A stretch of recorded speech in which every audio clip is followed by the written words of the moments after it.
नमस्कार एवरीवन, कैसे हैं आप सभी लोग। आइए आज की प्यारी सी कहानी को शुरू करते हैं। एक राजा शिकार करने निकले। उन्होंने एक गिद्ध को देखा। यह एक विशाल गिद्ध था और उसके पंख तो इतने लंबे थे कि उनकी छाया में कई लोग खड़े हो सकते थे। राजा ने अपनी बंदूक गिद्ध की ओर करके निशाना साधा। तभी गिद्ध बोला, हे राजा, मुझे मत मारो, मैं तुम्हें कोई नुकसान नहीं पहुंचाऊंगा। तुम चाहो तो मुझे अपने साथ ले जाओ। यदि तुम मुझे 1 वर्ष तक अपने साथ रखोगे तो तुम दुनिया के सबसे महान राजा बन जाओगे। राजा को गिद्ध की बात पर विश्वास तो नहीं था, फिर भी उन्होंने सोचा कि एक बोलने वाले गिद्ध की बात मानकर देख लेनी चाहिए।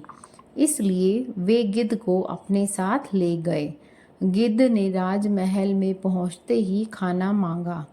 राजा ने उसे सब कुछ दिया जो उसने मांगा। गिद्ध इतना ज़्यादा खाना रोज खाता था कि उसका पेट भरने के लिए धीरे धीरे राजा की सारी संपत्ति समाप्त हो गई। फिर भी उन्होंने अपना वादा पूरा किया।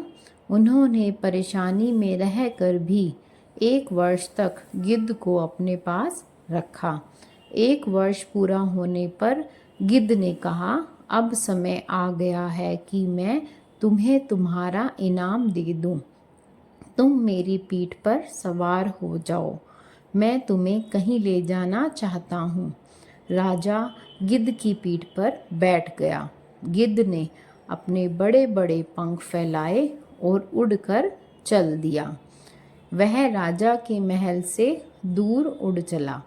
धीरे धीरे सारे गांव, शहर पीछे हट गए।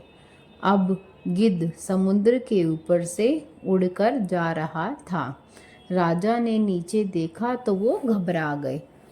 नीचे दूर दूर फैला हुआ समुद्र था और वे बहुत ऊंचाई पर उड़ रहे थे। घबरा कर राजा ने भगवान को याद करना शुरू कर दिया। कुछ देर बाद जब गिद्ध नीचे उतरा तो राजा ने भगवान को धन्यवाद दिया। गिद्ध बोला, राजा, आपको मैंने 3 उपहार दिए हैं, उन्हें संभाल कर रखिएगा। 3 उपहार? राजा ने आश्चर्य से पूछा।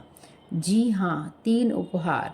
मैंने आपको 3 बातें सिखाई हैं, वही है मेरे 3 उपहार। पहला उपहार दयालु होना, दूसरा उपहार अपना वचन निभाना और तीसरा उपहार ईश्वर की शक्ति पर विश्वास करना। अपना सब कुछ गंवा कर भी आपने अपना वचन निभाया, मेरी प्रार्थना सुनकर मुझ पर दया की और मुझे नहीं मारा, और कठिन समय में आपने ईश्वर पर विश्वास भी रखा। अब आपके पास एक अच्छा राजा बनने के सारे गुण हैं। आप अपने महल में वापस जाइए और प्रजा की सेवा कीजिए। राजा जब अपनी राजधानी में वापस लौटे तो उन्होंने देखा कि उनकी वह सारी धन दौलत जो गिद्ध को पालने में खर्च हो गई थी, वो वापस लौट आई थी। यह ईश्वर का चमत्कार ही तो था। भगवान ने गिद्ध के रूप में अपने किसी दूत को भेजा था। राजा ने कई वर्षों तक राज किया, अपनी प्रजा को सदा सुख में रखा, क्योंकि वो एक अच्छे और नेक राजा थे। Thanks a lot. Please like, share and subscribe to my channel. Bye bye.